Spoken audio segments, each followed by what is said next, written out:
The chapter, A Triumph of Surgery, is about a small dog, Tricky, who was always indulged by his rich mistress, Mrs. Pumphrey, with tasty and unhealthy treats several times a day.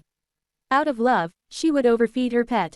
Gradually, Tricky gained oodles of weight and became lazy. He hardly exercised or went out for a walk due to his bloated structure.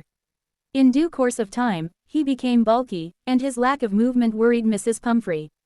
Soon, she consulted Mr. James Harriet, a veterinary surgeon, for treatment of her lethargic dog. Mr. Harriet was shocked to see Tricky's condition and took him to the hospital.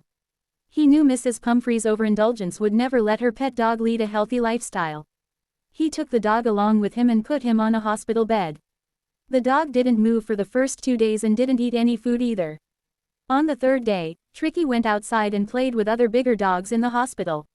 He ate the food that was given to him and also licked the bowls of other dogs for the leftover food. Mr. Harriet gave a balanced diet to Tricky along with plenty of physical exercises. Gradually, Tricky's condition started improving, and he started fighting with other dogs for meals.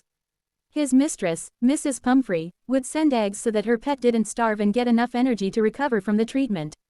However, James Harriet and his partners would eat eggs daily for breakfast. Further, Mrs. Pumphrey also sent bottles of wine to enrich Tricky's blood. But those again were consumed by Mr. Harriet and his partners. He felt sorry for eating the food that was sent by Mrs. Pumphrey for Tricky.